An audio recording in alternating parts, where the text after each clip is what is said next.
In a quiet museum vault, beneath a single dim light, rests an iron axe forged 8 centuries ago. They say it once split wood, built homes, survived storms and wars, and yet the metal endures. Dark, steady, unbroken. Its surface bears the color of health but no rust. Now look at your own axe, the one you bought just 2 years ago. Its edge blooms with orange scars. Give it a few more rains and it will crumble into dust. What happened between their world and ours? How did the blacksmiths of clay huts, men who knew no chemistry, no machines, create iron that could outlast generations? The answer is not magic. It is a science we once understood and then abandoned. This is a story of patience, of fire, and of how mankind once forged matter with a soul. Because somewhere between the hammer and the flame, we lost something, a secret that whispered endurance into metal. If you, too, feel that modern things decay faster than they should, stay. This story will make you see iron, and perhaps yourself, in an entirely new light. They say some things seem to defy time itself. A block of stone, a bronze statue, or an iron axe forged by a man whose name the centuries have long erased. When you touch it, you feel something ancient, a promise between human hands and eternity. But ask someone, why hasn't it rusted? And they'll shrug. Maybe luck, they'll say. Maybe the old world had its magic. But no, it wasn't magic. It was science, born from accident and nurtured by an understanding we have since abandoned. It's a quiet tragedy of our age. We make things faster, cleaner, cheaper, yet nothing seems to last. To understand why, we must look at what we proudly call progress, purity, precision, perfection. When you buy a tool today, a knife, a hammer, an axe, what you're holding is called mild steel. It's modern, engineered, and immaculate. Inside it, there is only iron and carbon, measured to perfection. No slag, no phosphorus, no trace of the earth that birthed it. Modern steel is strong, yes, straight, predictable. But it is also fragile. Fragile in the same way a sterile creature dies when it meets real air. The moment moisture touches it, rust blooms, and rust once born does not stop. It creeps downward, feeding on the very perfection we designed into it. Because in nature, perfection never endures. Life, and all that survives, depends on balance, on the tension between purity and impurity, between order and chaos, between flaw and soul. Medieval iron, by contrast, was a living thing. It was messy, heavy, and filled with what we would now call defects. Tiny veins of slag, glassy impurities, traces of phosphorus and minerals born from the bogs and swamps where the ore was found. To modern engineers, these were flaws. To time itself, they were armor. Under a microscope, ancient wrought iron looks almost like wood, grainy, fibrous, alive. Each strand of slag acted like a barrier. When rust began to form, it couldn't dig deep. The corrosion hit one of those glass fibers and stopped, forced to spread sideways instead of downward. Over time, that shallow rust darkened into a protective patina. Not decay, but transformation. The metal sealed itself and endured. Science now calls this self-limiting corrosion. But the blacksmiths of the 1200s didn't know the chemistry. They only knew that if you used the right ore, if you tended your fire just right, if you struck the bloom for long enough, the iron would come alive. And once alive, it would protect itself. That is the beauty of the phrase. It's not magic. It's chemistry, accident, and lost understanding. Those accidents of old, the slag, the phosphorus, the impurities, were not flaws at all. They were the fingerprints of a slower, wiser craft. What we removed in the name of efficiency, they preserved in the name of endurance. And that difference is everything. Because while we claim to know every law of physics, we've forgotten the oldest law of creation. That imperfection is what gives things life. The medieval smiths may not have understood molecules, but they understood time. They knew that metal had to be ripened in the fire, that patience was as much a tool as the hammer itself. Each strike didn't just shape the blade, it shaped its spirit. Each reheating wasn't just for form, but for balance, a conversation between heat, carbon, and willpower. When the smith finally set his hammer down, he wasn't just making a tool. He was making a legacy, something meant to live beyond him. That's not superstition. That's intuitive science, the kind we have traded away for automation. We cleaned our metals, we purified them, we removed every trace of earth, every accidental element, every flaw. And in doing so, we erased their resilience. We made iron perfect, and in that perfection we made it mortal. We stripped away its rough, living core and replaced it with sterile precision. Now, our tools shine brighter on the day we buy them than they ever will again. After that, they begin their slow, orange death. We call that progress. But perhaps progress isn't what we think it is. Because in a museum somewhere, an iron axe from the 1200s still exists, and in your garden shed, the one from the hardware store already bleeds rust. Maybe the past wasn't less advanced. Maybe it simply cared more. To a medieval craftsman, an axe was not a product. It was an inheritance, something you'd use, repair, oil, and pass down to your child. It was made to serve not one life, but several. Today, we buy, use, discard, and replace. Our tools are cheaper, and our relationship with them, emptier. We no longer forge things to live with. We forge things to throw away. A blacksmith of the 13th century would have looked at modern steel and frowned. He would have said, "Too clean." Because to him, strength was not born of uniformity, but of balance. The way a tree bends in the wind but never breaks. He knew, without knowing the words, that metal needs a little chaos to survive. That slag and phosphorus, those mistakes, were its way of learning to endure the storm. And so when we purified the iron, we purified the life out of it. Today, we have machines that can roll 1,000,000 tons of steel in a day. We can send alloys to space, we can print titanium with lasers. And yet, we cannot reproduce an axe that lasts 800 years. Not because we lack technology, but because we no longer think like blacksmiths. We've replaced instinct with statistics, craft with calculation, and care with convenience. We've forgotten that the fire itself once taught us something about creation. That everything worth keeping must first be tested, shaped, and scarred by time. If there is a lesson in that ancient axe, it is this: perfection is fragile, but understanding imperfection is a kind of immortality. Those smiths were not mystics, they were scientists. In leather aprons and soot-covered hands, they learned through patience, failure, and a respect for the unpredictable. They didn't fear the impurities in their metal. They worked with them, and in that harmony between man and matter, they built things meant to outlive their makers. So the next time you see rust on your shovel or on a fence post, remember, it isn't nature attacking you. It's nature reclaiming what was once hers, because modern steel belongs to no one. It was never given a soul. But that ancient iron, that dark, humble relic of the past, still holds one. It whispers through centuries, "I was born in fire. I remember my maker. I was meant to last." We didn't lose that knowledge through ignorance. We chose to abandon it. We traded longevity for convenience, endurance for speed, soul for profit, and now every rusted tool, every corroded machine, every broken promise of new and improved is just another reminder of what we gave up. Because the old smiths knew something we've forgotten, that when you create with patience and imperfection, you build not just an object, but a bond between human hands and the eternal. If this story made you look at iron a little differently, if you, too, believe that not everything old should be forgotten, then take a second to like this video and subscribe. It helps keep these lost histories alive, and together we can keep the fire of human craftsmanship burning, one story at a time. Walk into any hardware store today, and you'll see a forest of steel, perfect lines, mirror finishes, gleaming silver edges that catch the light like promises. Each tool is identical, cold, exact, engineered to perfection. And yet, within months, many of them will begin to die. A small orange dot appears on the surface, then another. By the next season, a patch of corrosion will bloom like a spreading bruise. And once it begins, there's no turning back.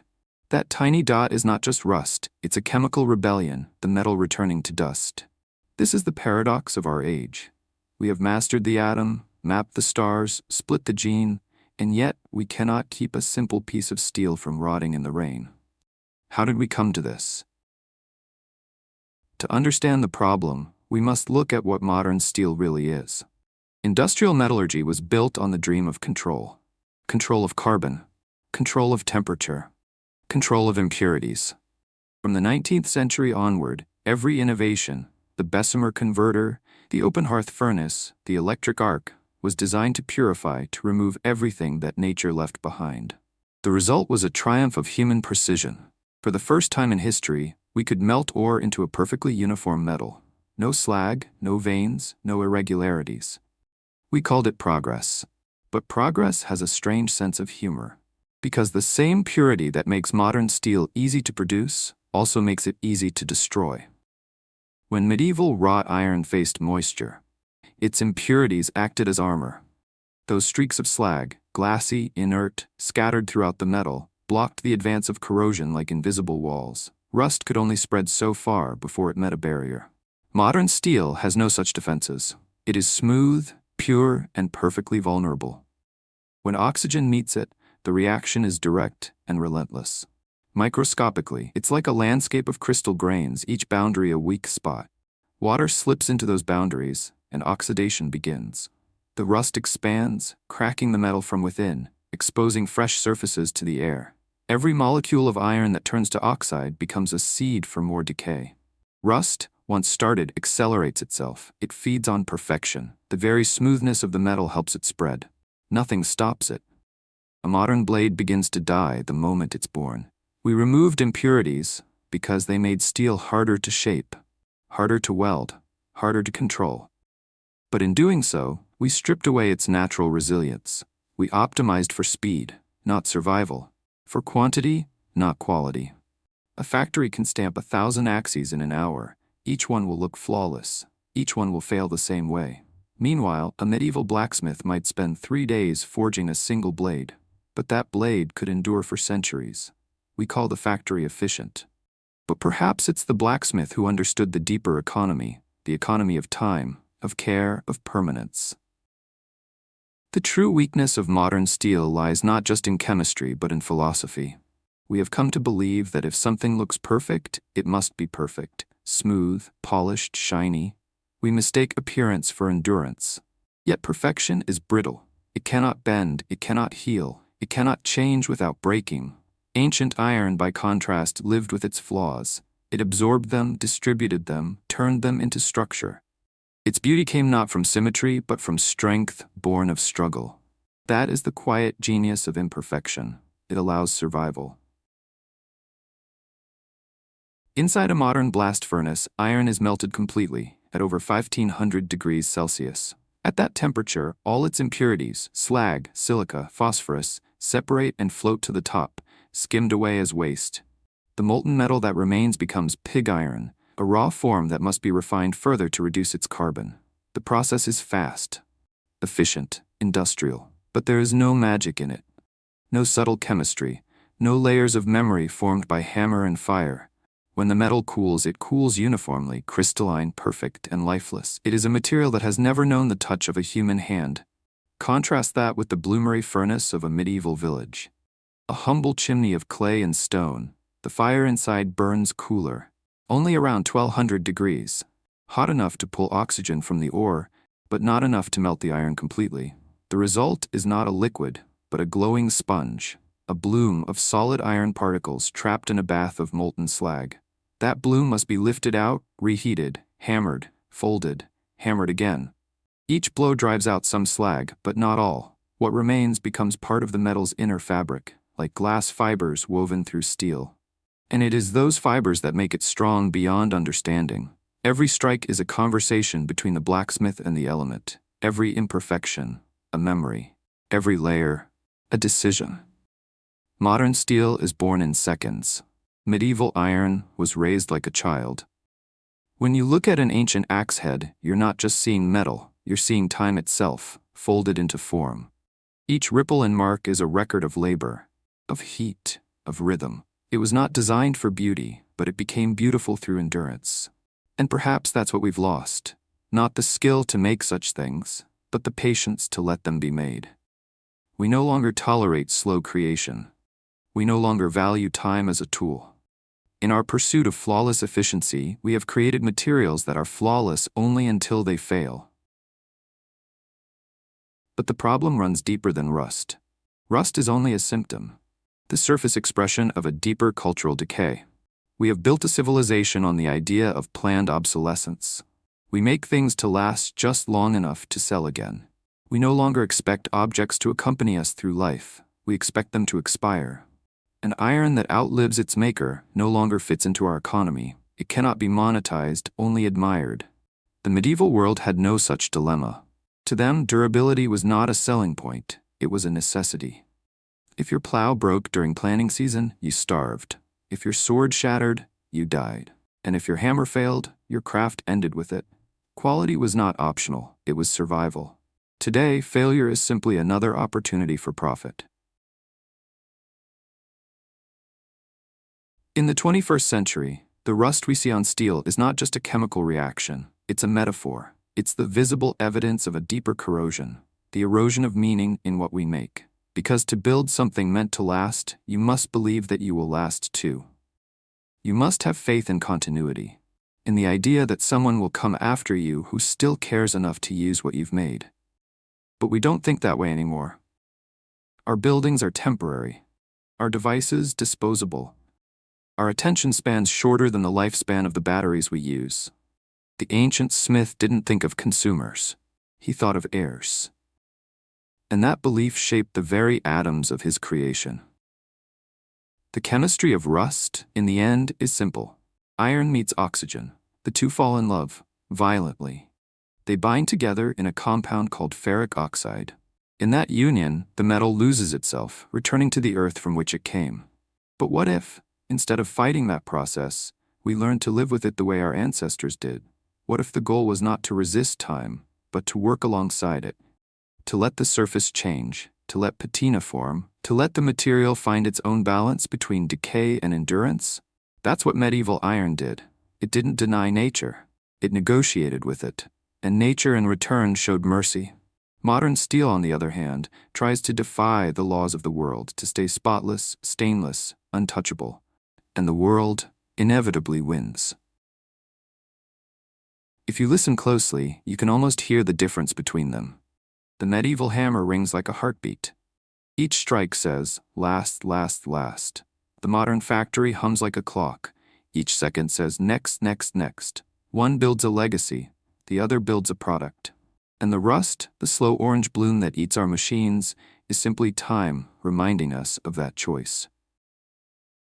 When historians of the future dig through the ruins of our age, they may not find much that still holds together. Our steel will crumble, our plastics will poison. Our monuments will peel like paint, but perhaps buried beneath it all, they will find a single piece of iron, black, rough, hand-forged, and it will still hold its shape. And maybe then they will understand that once, long ago, human beings knew how to build things that belonged to the earth, not things that fought against it. They knew how to make matter that remembered them kindly, matter that refused to die. And in that moment, as the archaeologist brushes away the dust from that dark blade, he won't be holding a tool. He'll be holding a message, forged across 800 years of silence. Perfection was never the goal. Endurance was. Some discoveries in human history were not made through brilliance. They were made through accident, through curiosity, repetition, and the patience to notice what others ignored. The story of phosphorus in medieval iron is one of those quiet miracles, a scientific masterpiece born from chance, guided by instinct, and later forgotten beneath the noise of progress. To understand it, we must begin not in a grand forge or castle armory, but in a swamp. Across the damp lowlands of Europe, where mist clung to reeds and dragonflies hovered above still water, nature was conducting her own experiment. For centuries, rainwater had carried dissolved iron out of the surrounding soil. That iron collected in bogs and fens, settling into soft nodules, a kind of natural ore called bog iron. It looked unremarkable, dark, heavy, and muddy. Yet for medieval blacksmiths, it was a gift from the earth that could be harvested almost by hand. Men would rake the bog, pulling out these iron lumps and drying them by the fire. Then they would carry them to the furnace, unaware that within those clods of mud was a secret ingredient that would make their work last longer than any industrial alloy we've made since. That ingredient was phosphorus. When bog iron was smelted, the phosphorus from the surrounding soil stayed trapped in the metal. It didn't burn away like sulfur or carbon. It became part of the iron's internal chemistry, subtle, invisible, and transformative. To the medieval smith, this meant nothing. He didn't know what phosphorus was or how it worked. He only knew that the iron from some regions was better than others. The blades from the marshes of northern Europe were strangely resistant to rust. They aged beautifully, darkening but never decaying. It was an accidental chemistry lesson, repeated thousands of times across generations until it became local wisdom. Use the iron from the bogs, it endures. Modern science would take almost 800 years to understand why. When iron rusts, the process begins at its surface. Oxygen and moisture react with the metal to form iron oxide, the familiar crumbly orange we call rust. But in phosphorus-rich iron, that reaction happens differently. As the surface oxidizes, the phosphorus helps form a dense crystalline layer of iron hydrogen phosphate hydrate. It's a mouthful of a name, but its effect is simple and profound. It creates a thin, glassy film that seals the metal from further decay. Unlike ordinary rust, this film is stable, non-porous, and self-protecting. Once formed, it stops corrosion cold. The metal, though scarred by time, remains whole beneath. It is as if the iron, given just the right touch of imperfection, learns to defend itself, like skin forming a scar that heals instead of a wound that festers. The most astonishing proof of this phenomenon still stands today, not in a museum, but beneath the open sky of Delhi, India. The iron pillar of Delhi, forged more than 1,600 years ago, rises 7 meters tall and weighs over 6 tons. It has stood through monsoons, heat, and centuries of human history, and yet it has almost no rust. Scientists puzzled over it for decades. How could iron survive that long, unprotected, in a tropical climate? When they finally studied it closely, they found the same answer as in Europe's forgotten forges: phosphorus. The iron used in the pillar contained unusually high amounts of it. Over time, a microscopic layer of crystalline iron phosphate had formed, sealing the entire column in a permanent, self-renewing shell. The pillar doesn't resist rust because it is immune to the elements. It resists because it learned to live with them. There's something deeply poetic about that idea, that a metal can endure not by denying nature, but by partnering with it. Phosphorus is one of life's essential elements. It burns in air, glows in the dark, and runs through our DNA. In every living cell, phosphorus carries energy. It is the spark of life itself. So perhaps it's fitting that when fused into iron, it grants the metal a kind of second life, a life that persists through centuries of rain, fire, and neglect. It is as though nature herself whispered a secret to the iron. If you carry a trace of me within you, I will not destroy you. When medieval blacksmiths used bog iron, they were unknowingly performing alchemy, not the kind with gold and potions, but the kind that binds matter and meaning.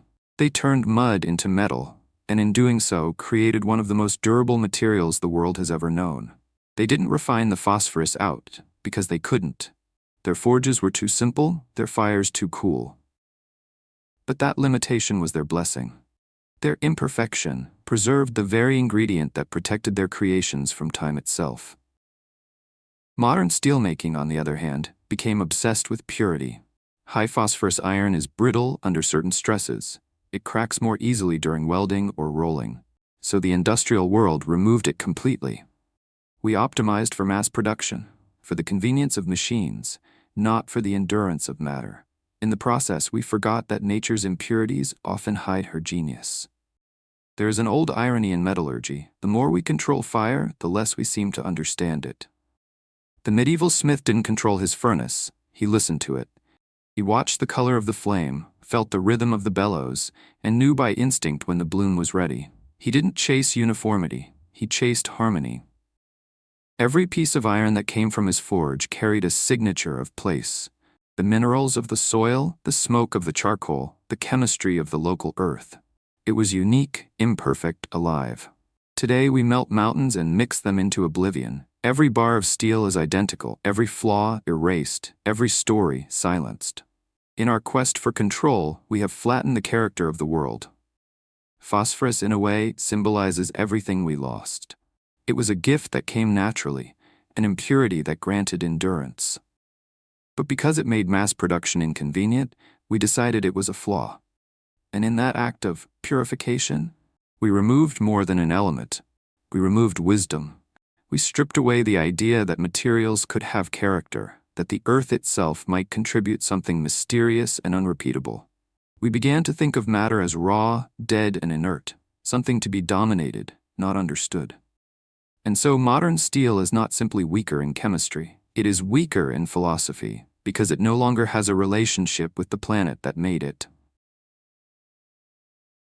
Every surviving piece of ancient iron, whether in the damp air of Europe or the dry heat of India, tells the same quiet truth. Durability was never an accident of superstition, but of symbiosis. The smiths who worked the bog iron didn't worship chemistry. They worshipped continuity. They believed the material was alive and treated it as such. They accepted what the earth gave them, flaws and all, and in return, the earth allowed their work to endure. It's a simple trade, one we have forgotten how to make. Today, our factories refine the soul out of iron. They turn it from a child of the earth into a product of precision, bright, sterile, efficient, doomed. Think about it. Every flake of rust on modern steel is the planet reclaiming what is hers, a reminder that you cannot conquer chemistry. You can only cooperate with it. The phosphorus in medieval iron was not a miracle. It was a conversation between fire, soil, and human hands. A dialogue that spanned centuries, whispered in smoke and hammer blows. And somewhere along the way, we stopped listening. If there is beauty in this lost knowledge, it lies in its humility. The old smiths never claimed mastery. They simply observed, patiently, faithfully, the quiet logic of the world. They knew that if you respect the limits of your craft, the material will reward you with endurance. That is the true secret of phosphorus. Not a formula, but a philosophy. It reminds us that sometimes the most extraordinary strength comes not from domination, but from acceptance, from letting nature do what she already knows best. So when you see the iron pillar of Delhi rising against the horizon, dark and silent beneath 1,000 sunsets, remember that it stands not because it defied the world, but because it understood it. Its strength was never in its purity, but in its patience, and in a small, invisible element that turned corrosion into protection, imperfection into endurance, and ignorance into genius. That is the forgotten art of medieval iron. And perhaps in rediscovering it, we might rediscover something in ourselves. That what lasts is rarely what we perfect, but what we learn to live with. History has a strange way of hiding its greatest inventions in plain sight. The wisdom that once kept tools from rusting, blades from shattering, and weapons from time's decay was not confined to a single people or place. It appeared like wildflowers after rain, blooming independently across continents. Different soils, different fires, but always the same result: iron that endured. If Europe's bog iron was a gift of phosphorus, then the mountains of Spain and the furnaces of India were miracles of geology and patience. Each, in their own way, stumbled upon something that modern science would spend centuries trying to explain. This is the story of how the earth itself, in her minerals, her mistakes, her unpredictability, became humanity's first and greatest metallurgist. In the heart of Spain, near the Tagus River, there lies a city that once glowed like a forge beneath the sun: Toledo. For over 1,000 years, its name was whispered across Europe as a promise and a warning. Knights crossed borders to claim its blades. Kings carried its steel into battle, and travelers swore that the swords of Toledo never dulled, never bent, and never rusted. But Toledo's secret was not human ingenuity alone. It was the mountain. The ore surrounding Toledo was rich in nickel and chromium, two elements that modern metallurgists now deliberately add to create what we call stainless steel. In medieval times, this was pure accident. The smiths of Toledo didn't know why their iron resisted rust better than others. They only knew that their local ore had spirit, a phrase that meant the metal seemed alive in the fire. When that ore was smelted and hammered, the nickel strengthened the grain boundaries within the metal, while chromium reacted with oxygen to form an invisible protective layer. The result was extraordinary, a material that could stand against rain, blood, and time itself. Toledo became not just a city of blades, but a symbol of endurance. In a world where tools rusted and weapons rotted, Toledo's steel remained bright, a reflection of both chemistry and destiny. There's a kind of poetry in that, the mountain giving its minerals to mankind, and mankind in return giving the mountain immortality. Travel east, far beyond the Mediterranean, and the story of iron grows stranger still. In the southern lands of India, under the burning sky of the Deccan Plateau, blacksmiths were making something that should not have existed in their time. Steel that was both flexible and unbreakable. They called it woots. To the Arabs, it was Hindwani. To the West, it became legend, Damascus steel. The process was secret, sacred, and almost alchemical. Inside small clay crucibles, Indian smiths would place chunks of pure iron, leaves, and wood, sources of carbon, and then seal them completely. The crucibles were heated for hours in charcoal furnaces until the contents glowed white-hot. Inside those sealed vessels, something extraordinary happened. The iron absorbed carbon slowly and evenly, creating steel of unprecedented purity and strength. Then, as it cooled, trace elements in the ore, vanadium, tungsten, molybdenum, combined with carbon to form intricate, self-assembling structures. Modern microscopes have revealed what those structures were. Carbon nanotubes. Yes, the same microscopic forms that modern nanotechnology would only discover in the 1990s. The smiths of ancient India had created them, not through theory, but through the slow, intuitive art of the forge. Every Wootz ingot carried these molecular patterns within it, invisible but indestructible. When shaped into a blade, the patterns revealed themselves as flowing, watery lines across the surface, the hallmark of Damascus steel. Each blade was a paradox, hard enough to slice silk in midair, yet flexible enough to bend without breaking. And like the iron of Toledo, these blades resisted rust as if they were alive. They were not just weapons, they were works of elemental intelligence, proof that even in the chaos of fire, order can emerge when man listens to the rhythm of matter. From India, the ingots of Wootz traveled north and west, carried by Arab merchants across deserts and seas to the great city of Damascus. There, smiths who had never seen India's furnaces began to shape the strange metal with reverence. They learned its temperament, how it moved under the hammer, how it cooled, how it spoke when struck.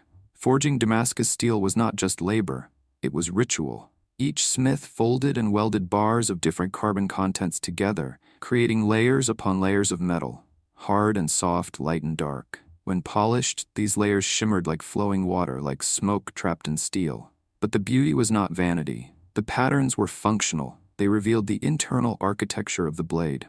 The same glassy slag fibers that protected European iron now danced within the heart of these Eastern weapons.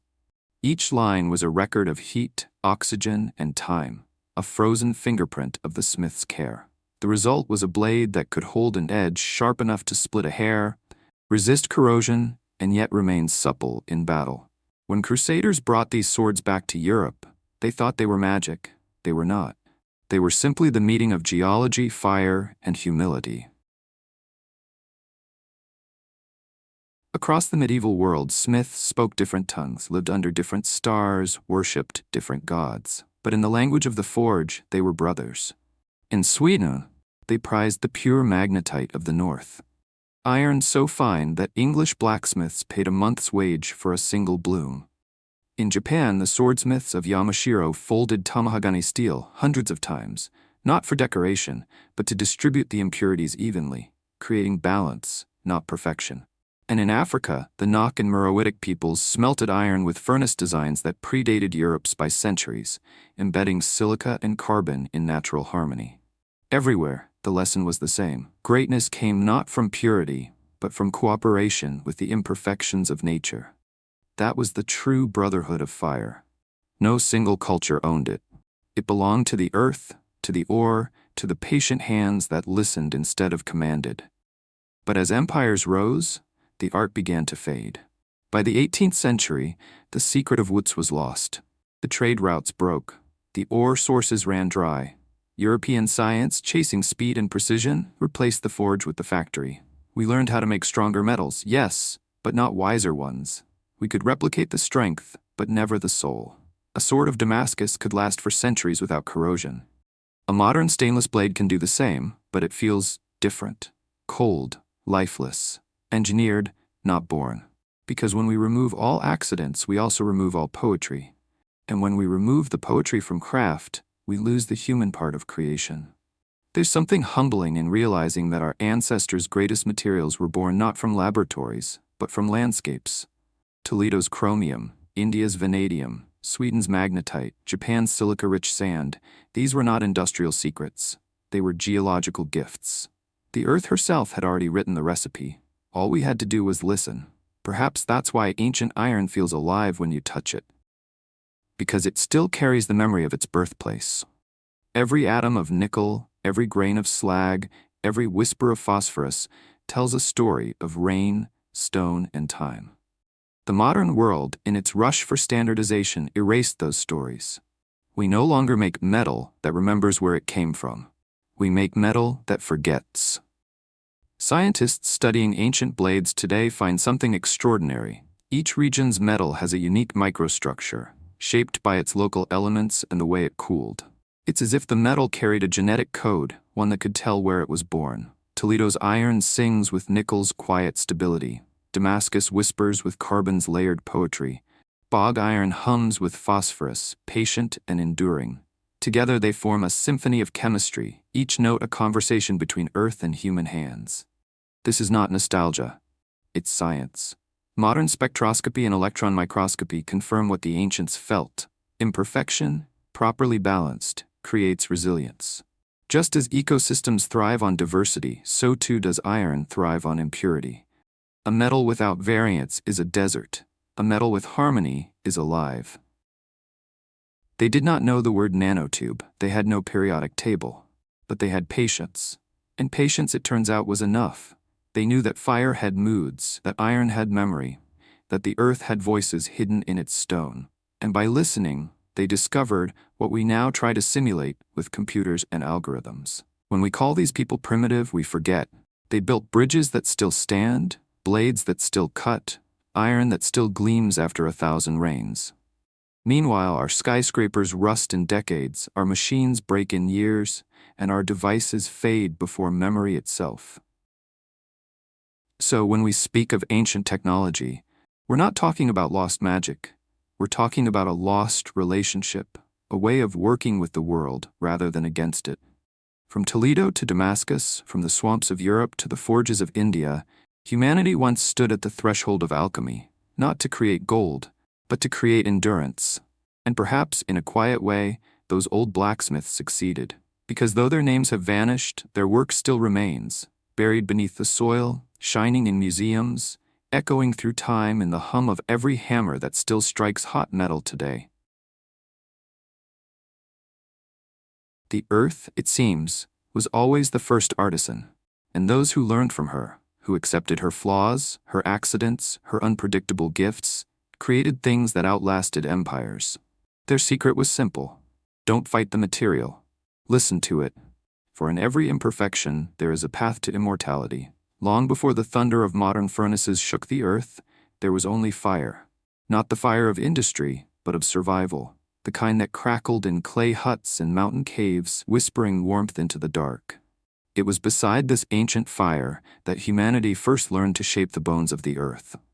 Before steel mills and molten rivers, before the hiss of machines, there was a simple chimney of stone and clay, a bloomery furnace, a relic so primitive and yet so wise that its flames still echo in every blade that has ever endured. A bloomery was not a factory, it was a living organism. The blacksmith fed it like a beast, with charcoal and wind.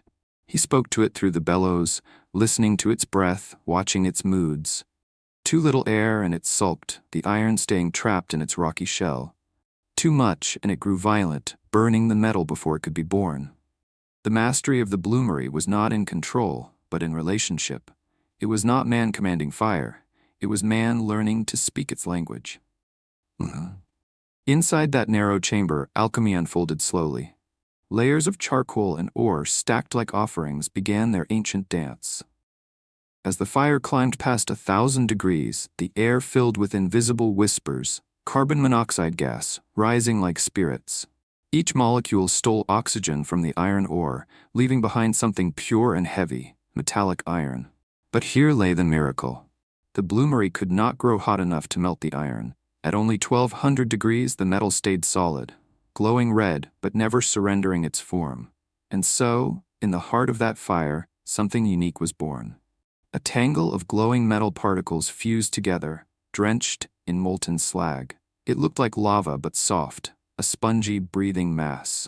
A bloom. When the smith cracked open the furnace and pulled it out with tongues, the air roared. The bloom hissed and dripped like a living creature. Sparks fell like stars as the hammer struck, scattering light into the night. That sound, the hammer on bloom, was the heartbeat of civilization. Each strike compressed the mass, forcing liquid slag to bleed out in bright rivers. But not all the slag left. Some of it stayed, drawn into thin veins that would later protect the iron from decay. This was not waste, it was memory. The smith did not know it, but he was forging microstructures. He was weaving glass into metal, resilience into mortality. Every blow made the bloom stronger and more human. The process was brutally slow. Hours of heating, days of hammering. Each piece of iron was folded, beaten, and folded again, not for beauty, but for balance. The smith watched the color of the metal as though reading its soul. When it glowed orange, it was soft. When it turned yellow-white, it risked death. So he worked in the narrow space between ruin and perfection, where every mistake could mean collapse, and every success, endurance. That narrow space is where civilization was born. Modern furnaces, by contrast, know no restraint. They burn too hot, too fast, too thoroughly. Their molten metal loses texture, becomes uniform, obedient, empty. The bloomery, limited by its imperfection, discovered something profound. Incompleteness is the source of strength. Because the iron was never fully melted, its internal structure remained diverse, layers of soft and hard, pure and impure, ductile and brittle. When hammered together, those layers intertwined like muscle fibers. They gave the metal both toughness and flexibility. A factory can make strength, but only the bloomery could make life. Think of it. Each bloom was a birth. It was torn from the furnace like a child from a womb, glowing, screaming, half-formed. The smith, its midwife, cut away the excess, soothed it with hammer and patience, until it became something new. Iron in its raw state is chaos. Only through rhythm, repetition, and care does it find order. And in that order, it finds immortality. The modern engineer might call this thermodynamic equilibrium. The old smith called it temperament, and perhaps, in his way, he was right. A bloomery furnace could only make about 50 pounds of iron in a day. That smallness, that slowness forced attention. You could not rush it, you could not forget it. Each furnace was unique, built from local clay, breathing local air. Each flame carried the scent of its forest. The smith and the furnace aged together, learned together. In time, they mirrored one another, both scarred, both unyielding. And when the smith died, his apprentice took his place, using the same furnace, the same bellows, the same rhythm of breath. Generations passed this way, each bloom a fragment of memory passed through fire. It was not mass production, it was ancestral conversation. In that rhythm, humanity learned its first lesson in permanence, that true durability does not come from resistance, it comes from adaptation. The bloomery's gift was not eternal iron, it was iron that could live within time. It could age, form patina, heal its surface, breathe with the world around it. It did not fight nature, it collaborated with it. In every hammer strike was a quiet philosophy. You do not conquer the elements, you learn their tempo. When you look at a medieval axe, you are not seeing a relic. You are seeing a collaboration between fire and patience. Its slag veins still glint faintly under the microscope, tracing the ghostly paths of heat and effort. They are like the wrinkles on an old face, proof not of decay, but of endurance. Modern steel, with all its sterile perfection, has no such history. It is born in seconds, without conversation, without care. It is efficient, but it forgets. The bloom remembers. The beauty of the bloomery is that it was never meant to be efficient, it was meant to be honest. Every ounce of metal came at a cost, of time, of breath, of fuel, of devotion. You could not separate craftsmanship from sacrifice.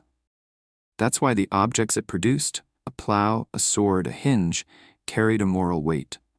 They were born of effort equal to their purpose. And that balance is what we have lost. Our age worships quantity. Theirs, quality. We seek uniformity. They found beauty in variation. We forge with machines. They forged with meaning. Scientists today analyze ancient bloomery iron with electron microscopes, mapping its microstructure, naming its phases, ferrite, pearlite, inclusions, carbides. They can measure its resilience, its carbon distribution, its grain boundaries. But none of those measurements can describe the thing that truly mattered. The dialogue between maker and material. That dialogue is what gave medieval iron its soul. And the bloomery was its language. The bloomery didn't just make iron, it made discipline. It taught early civilizations the value of patience, observation, humility. It was a school of endurance disguised as a furnace. The same qualities that kept its fires alive, balance, rhythm, care, were the same qualities that built cathedrals, ships, and empires. To master iron was to master oneself. That is why the bloomery deserves its name. Not just because it produced blooms of metal, but because it bloomed humanity, teaching us how to transform the chaos of the earth into order and how to live long enough to see our creations endure. In the end, the bloomery's greatest lesson is simple. Fire does not destroy. Fire refines. When guided with patience, it teaches the secret of all lasting things. That strength is not forged by domination, but by conversation. For in the slow breath of a clay furnace, humanity first learned to make matter that could remember. And through that memory, we learn to make time itself bend, if only for a while, toward permanence. Imagine living in a world where every tool you owned was meant to last longer than you. Where an axe wasn't something you bought, but something you inherited. Where the worth of iron wasn't measured by its price, but by its promise. To serve faithfully, perhaps for generations. That world once existed, and it shaped not only how people worked, but how they lived. In medieval villages, iron was not cheap nor common. To own a plow, a chisel, or a sword was to hold the condensed labor of men and fire, the very breath of earth transformed through struggle. A single axe head might cost a month's wage for a farmer, a sword half a year's labor, a suit of mail a lifetime. When you bought such a thing, you were not purchasing convenience. You were purchasing time itself. The smith's hammer left more than shape upon the metal, it left an oath. Every blow said, "I will not fail you." Every spark carried a piece of the maker's reputation. And in a world where a broken tool could mean hunger, injury, or death, reputation was everything. To understand the genius of medieval craftsmanship, we must understand its economy, an economy not of abundance, but of consequence. When something took weeks to forge, when it cost more than a man's food for a month, it had to be worthy of its price. Failure wasn't an inconvenience, it was a moral sin. If a smith's iron cracked too easily, he could lose not just his income, but his honor. This was the essence of the guild system. A blacksmith was not merely a tradesman, he was a member of a sacred fraternity, bound by code and pride. To join, one had to train 7 years as an apprentice. 7 years of sweeping floors, turning bellows, watching, listening, enduring. Only after mastering patience could one master the flame. And even then, another 7 years might pass before earning the title Master Smith. It was not a license, it was a legacy. You were expected to create works that could outlive empires. The guild was both judge and guardian. If a smith's work failed in the hands of its owner, the guild could expel him. Exile meant ruin. No one would buy from a craftsman who had betrayed iron. Quality, therefore, was not a matter of marketing, it was law. That is why medieval iron, whether a hinge, a horseshoe, or a blade, seems overbuilt to modern eyes. Every piece carried within it the fear of failure and the pride of survival. It had to withstand more than force. It had to withstand time. The modern world does not understand this kind of economy anymore.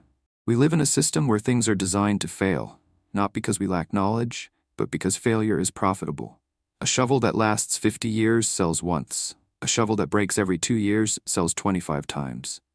This is the quiet arithmetic of planned obsolescence, a mathematics of decay that feeds itself. But in the medieval forge, the opposite was true. A good tool's longevity made the smith famous. Every object that endured became an advertisement of his integrity. His customers became his heirs. That was the economics of permanence. A cycle not of consumption, but of trust. A master blacksmith didn't just sell iron, he sold confidence, forged, hardened, and quenched in fire. Each tool was a collaboration between human and material, time and patience. When a farmer's plow broke the earth cleanly season after season, it told a story. That the smith's fire had been true, his bellows steady, his hammer just. The plow was proof of his virtue. Because in a world without branding, without mass production, durability itself was reputation.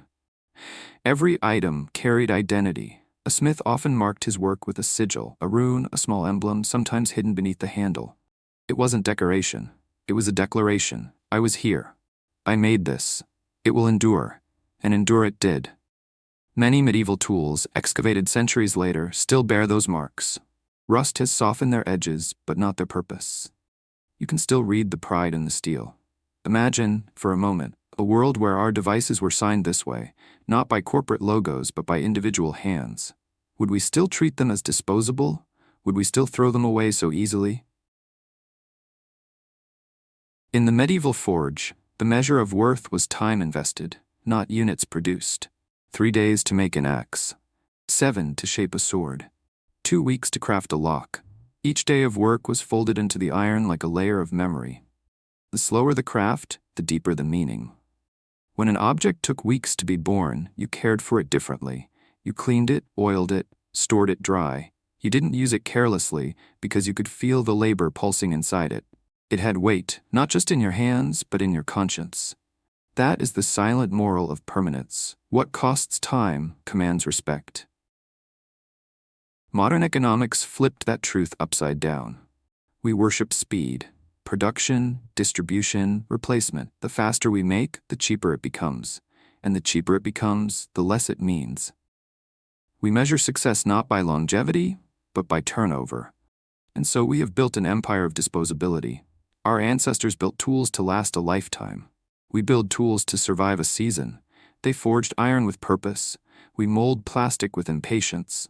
And somewhere in that exchange, somewhere between the hammer and the conveyor belt, we traded permanence for convenience. When archaeologists unearth a medieval tool today, it often still works. A hinge still turns. A knife still cuts. A key still fits its lock. The metal is darkened, yes, but strong, as if the centuries were nothing but dust brushed from its skin. It's hard not to feel humbled by that, because these objects remind us that craftsmanship once meant something sacred. A conversation between a maker and the future. To create something meant to outlive you was an act of faith. It meant believing that someone someday would need it, would hold it, would understand. The guildmasters of old often said, "A man's worth is measured not by what he makes, but by what survives him." Perhaps they were right. We, the modern inheritors of steel and silicon, have gained precision but lost continuity. Our hands no longer speak to the future, only to the present. We do not leave heirlooms. We leave waste. And yet, buried deep in our memory, something stirs when we see that old iron, blackened, scarred, still whole. It calls to a truth older than profit, that permanence is not inefficiency, but love made tangible. In that sense, the medieval forge was not an industry. It was an act of hope. Each tool a prayer that its owner would live well, each hammer blow a heartbeat that said, "I will serve beyond the life of the one who made me." That was the economy of permanence, a system that valued care over consumption and patience over perfection. It is gone now. But perhaps if we listen to the silence left behind, the echo of the anvil, the breath of the bellows, we can still hear the faint rhythm of a world that measured wealth not in gold, but in how long its creations could bear the weight of time. In the dim corners of a medieval forge, when the final hammer blow had been struck, the work was not finished. The blade glowed dull red, alive with heat, pulsing like a slow heart. And there, in that breath between fire and silence, the blacksmith would perform the oldest ritual of all, the act of care.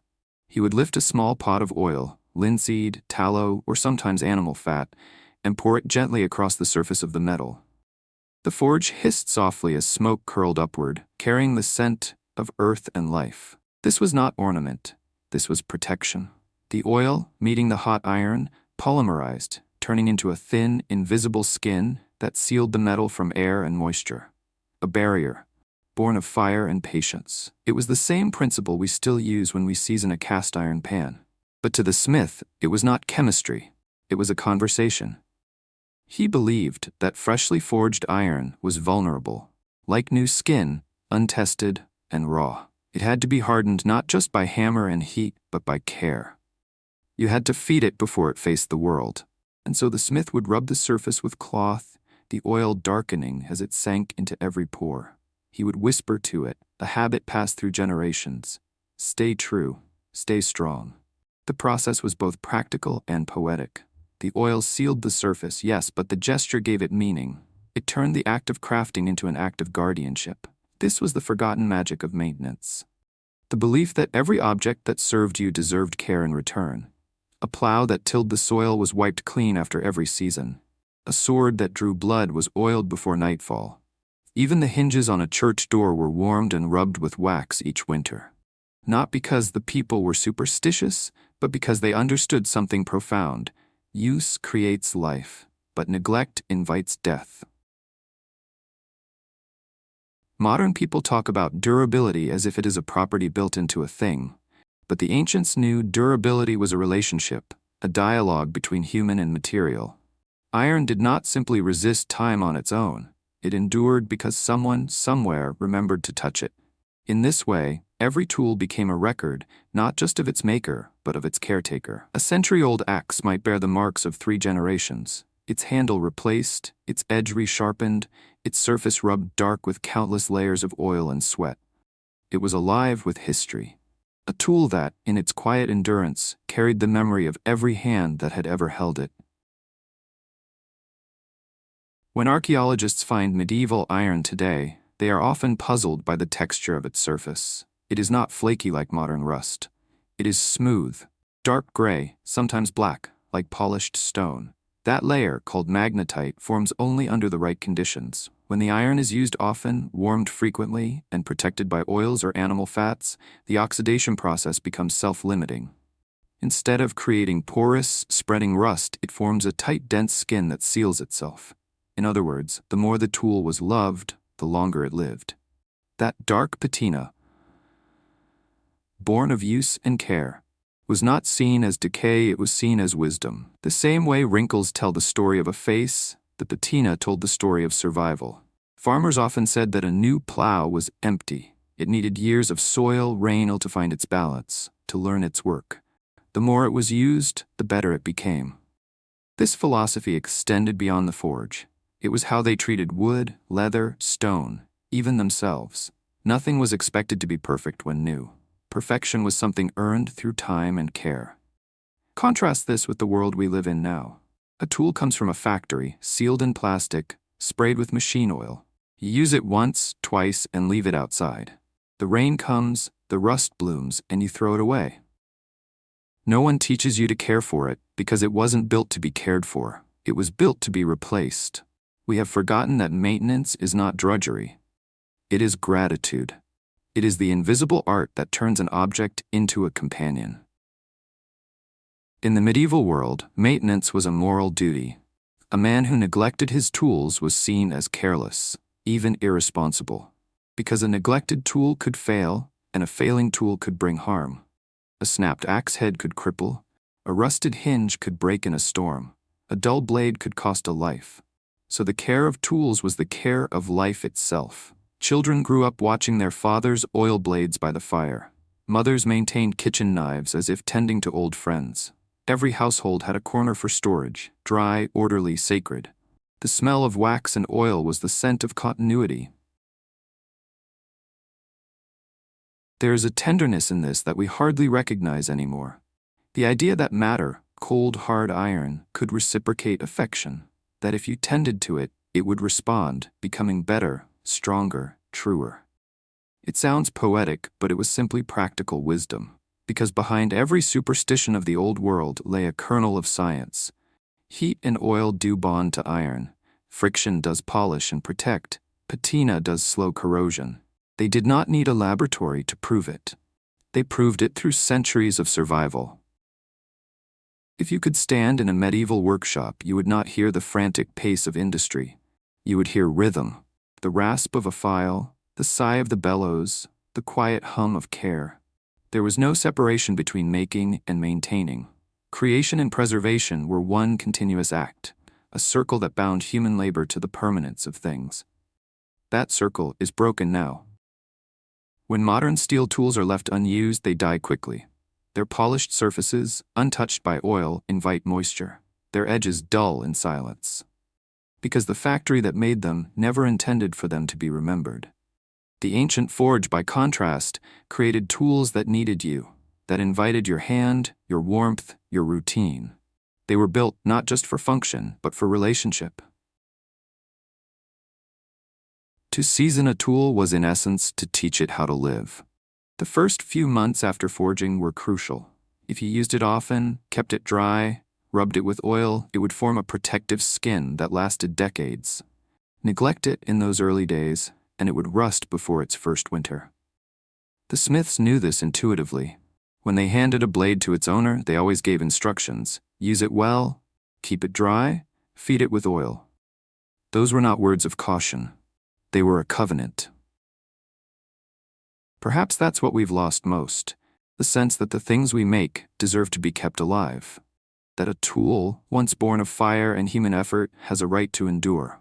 The old maintenance rituals, oiling, polishing, storing, were small acts of faith. They reminded the user that durability isn't free. It must be earned again and again through touch. And maybe that's why medieval iron survived the centuries.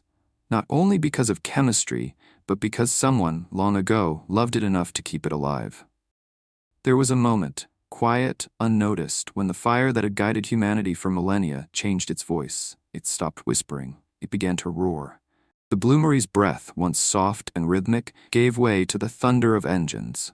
The slow conversation between man and flame became a command shouted through pipes of air and steel. It was the birth of the furnace age, and though we gained power beyond imagining, we lost something that can never be reclaimed: the soul of the forge. The old fires were imperfect by design. They burned with moods, with temperaments.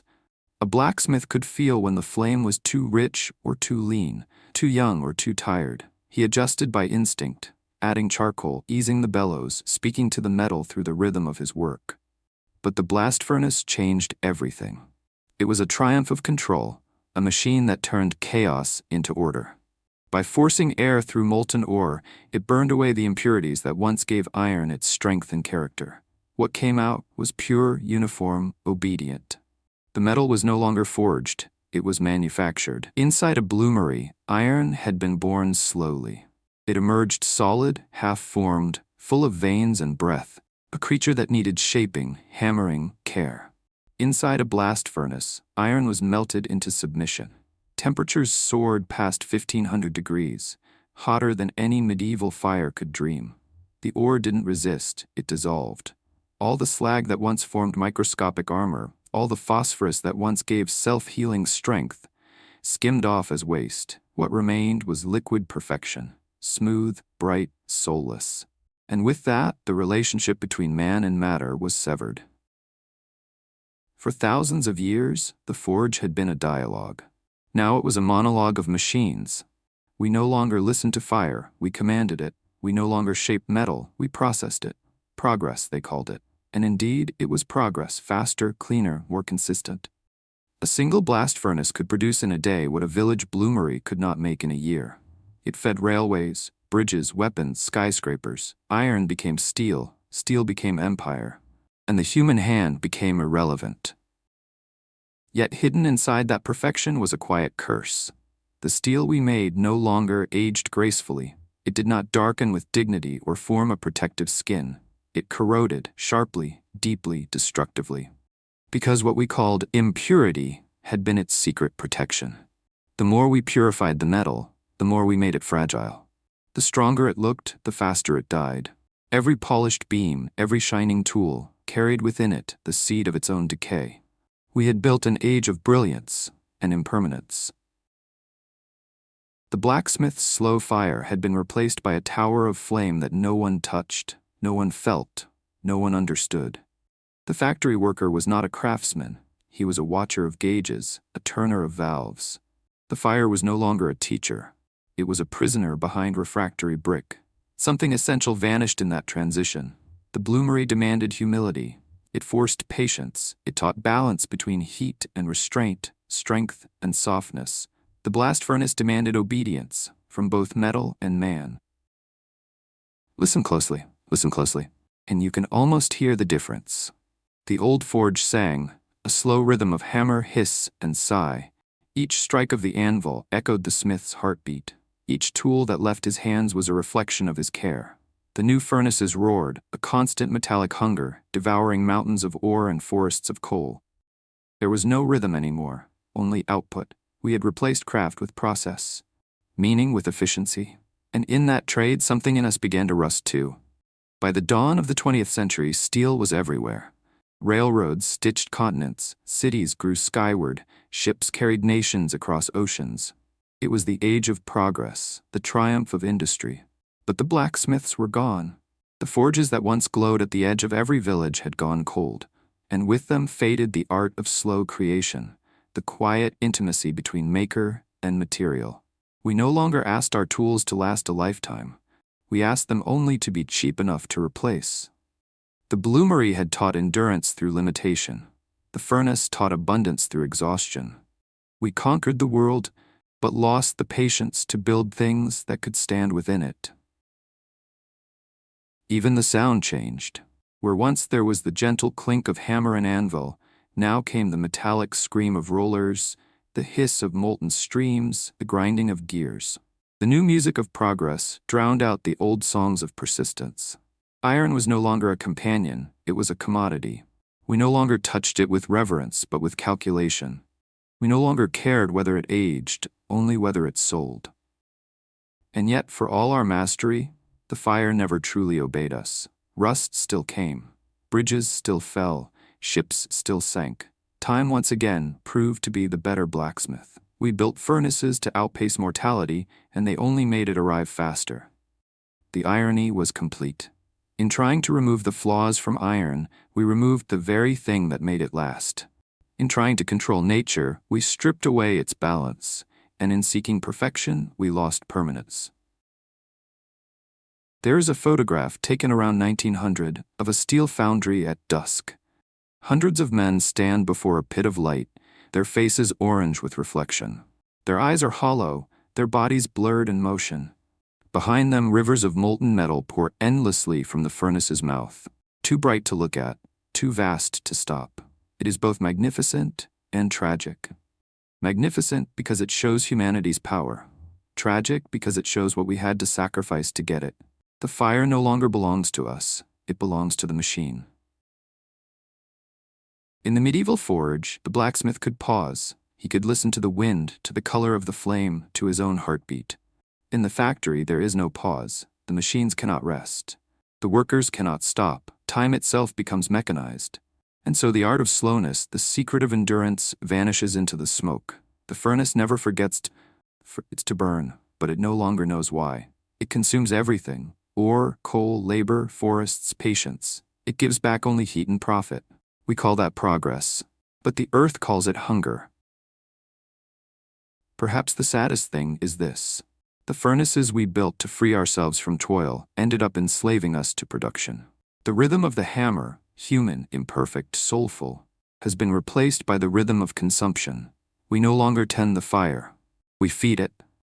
And deep beneath the noise of industry, the silence of the old forge still waits, patient as iron, whispering the same ancient truth. You cannot master the flame, you can only earn its respect. Somewhere in the heart of the forge, between the hiss of quenching water and the rhythm of hammer and breath, humanity discovered a truth older than words. That strength is not born from purity, but from balance. It was a discovery written in steel, forged in noise, tested in blood, remembered in silence. The secret of the composite blade. To understand it, imagine this: a smith standing before his anvil, a bar of glowing iron in one hand and a sliver of steel in the other. The iron, Soft, forgiving, alive. The steel hard, brittle, sharp as thought. Neither could survive alone. One would bend too easily, the other would shatter, but together they could endure. The smith knew this without knowing metallurgy. He didn't need to understand carbon lattices or crystalline phases. He only needed to listen to the ring of metal, to the song of resistance beneath the hammer. He knew, as every craftsman knows, that opposites must learn to dance. The process was called forge welding. It began with heat, so bright it erased all color, so hot that the surfaces of the two metals began to blur, to flow, to merge. When the temperature was perfect, neither too cold to refuse nor too hot to dissolve, the smith struck. A single blow joined the two. Another reinforced the bond, then another and another, until iron and steel became one continuous form, a marriage of patience and violence. At that moment, creation itself was visible, imperfection transformed into structure. This was no ordinary blade. It had layers, veins of soft and hard, flexible and unyielding, like muscle and bone. When sharpened, the edge of steel could slice silk in midair. When struck, the iron core absorbed the shock. Each part compensated for the other's weakness. It was a union of contradictions, a lesson hammered into form. And when the blade cooled, the smith would run his fingers across it, feeling the subtle ripples left by the welds. Under light, they shimmered faintly. Waves frozen in metal, the memory of heat and movement. To him, this wasn't decoration.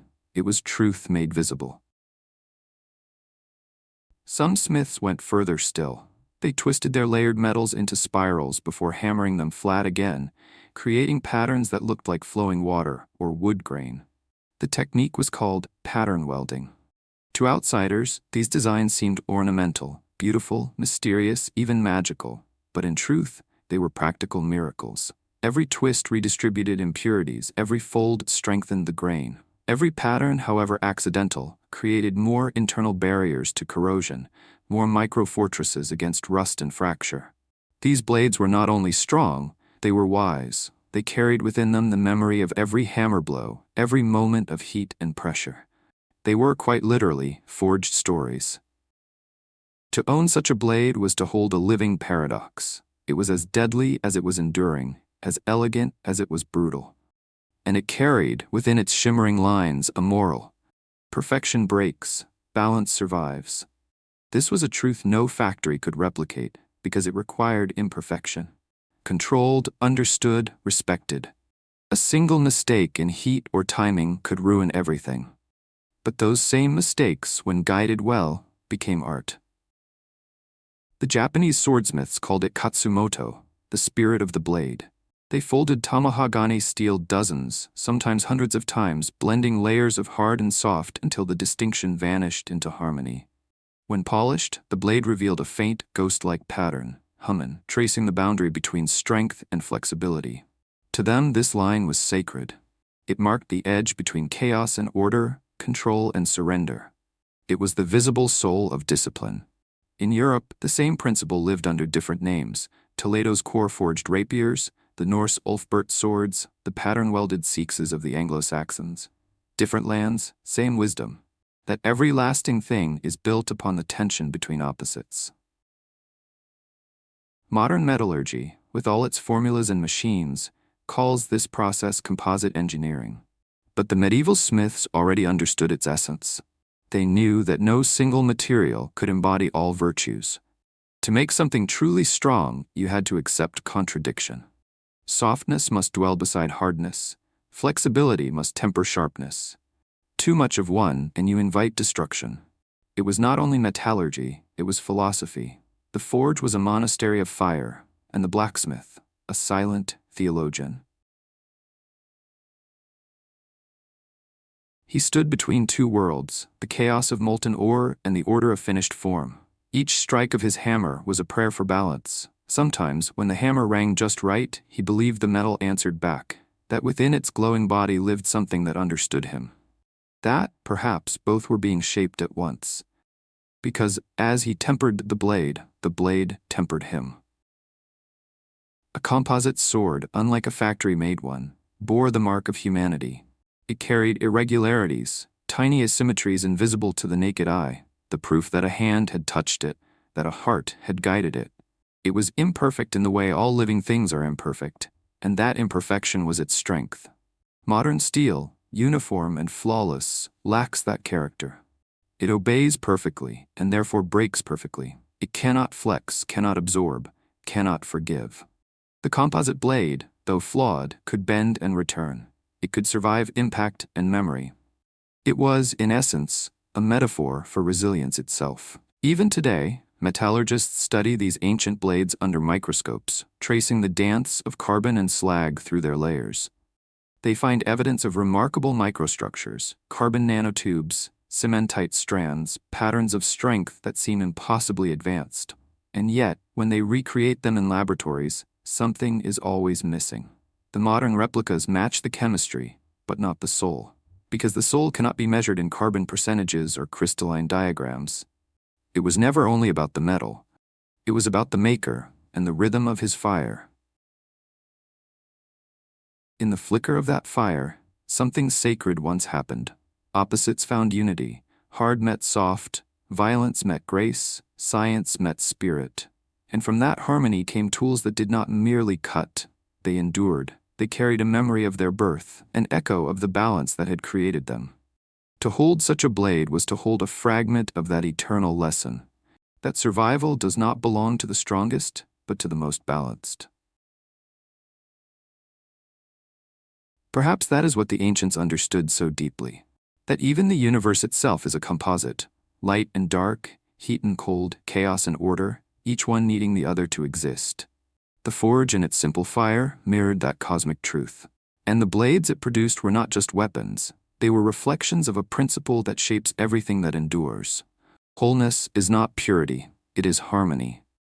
In the twilight of the Middle Ages, when fire was both feared and worshipped, the blacksmith's forge was a temple, and the smith its priest. The air smelled of iron and smoke, sweat and mystery. From the outside, it looked like magic.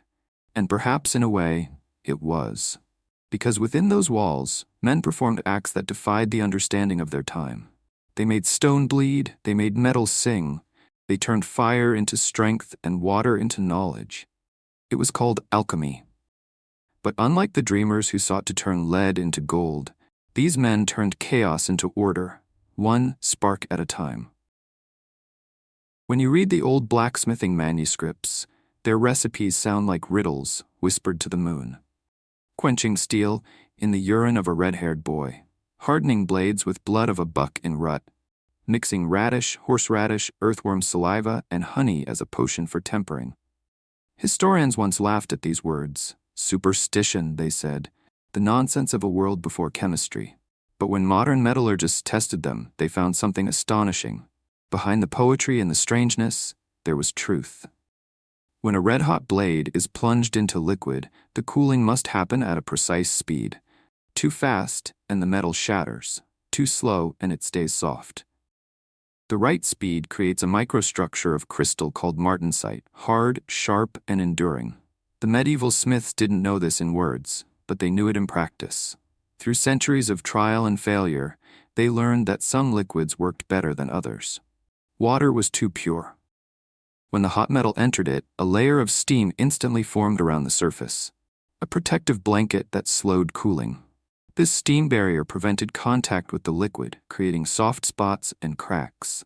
But when the same metal was plunged into urine or brine, the results were perfect. A protective break. Why? Because both contain salts, sodium, potassium, ammonia. These tiny minerals disrupted the steam layer, allowing the liquid to stay in direct contact with the metal's surface. Cooling happened faster, evenly, beautifully. What sounded like witchcraft, the urine of a boy for strength, was actually a poetic description of salted quenching. The red-haired boy was never literal magic. It was a metaphor, a mnemonic code to remember the salt ratio or temperature, since red hair was a symbol of heat, vitality, and youth. The recipe wasn't nonsense. It was science, written in the language of myth. Other recipes told smiths to use blood of a goat in rut. Again, it sounds like madness, the imagery of pagan ritual, but blood too contains salt, iron, and organic compounds that break down into carbon dioxide and ammonia. When used as a quenching agent, it behaved much like brine, creating that same perfect, violent cooling. The symbolism was never random. Goats were creatures of vitality, stubbornness, and survival. All qualities a smith hoped to give his blade. The myth gave memory to the science. Even more curious were the recipes involving honey, oil, and herbs.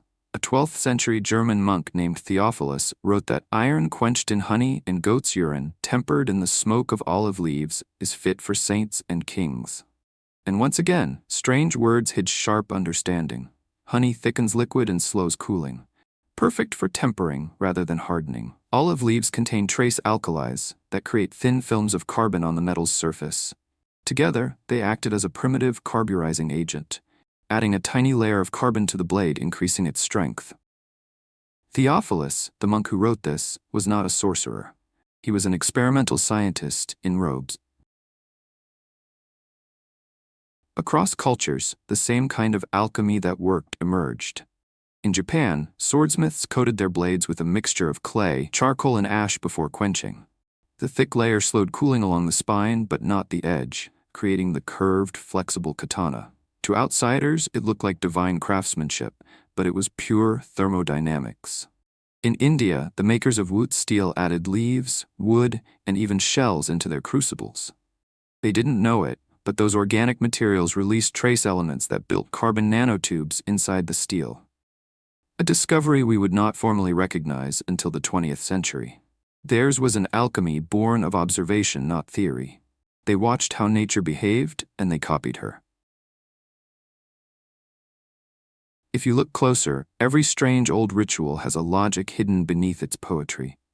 Why temper a blade at dawn? Because temperature and humidity are most stable then.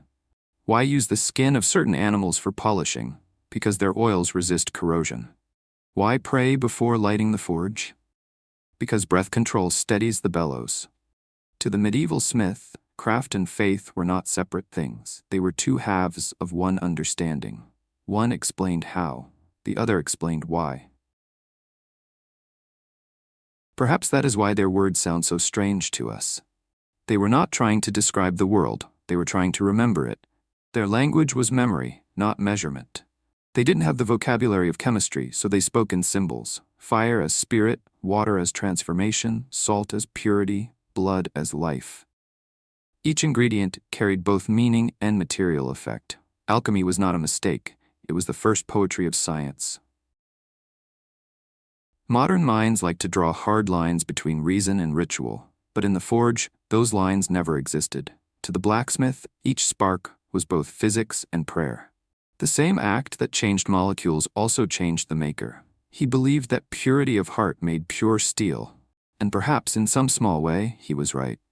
Because the rhythm of the hand, the steadiness of the breath, the patience between hammer blows, all affected the metal's outcome. The science of steel is not only chemistry, it is also discipline.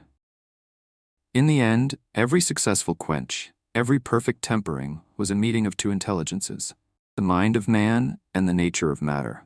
That was the true alchemy, not turning lead into gold, but turning ignorance into understanding.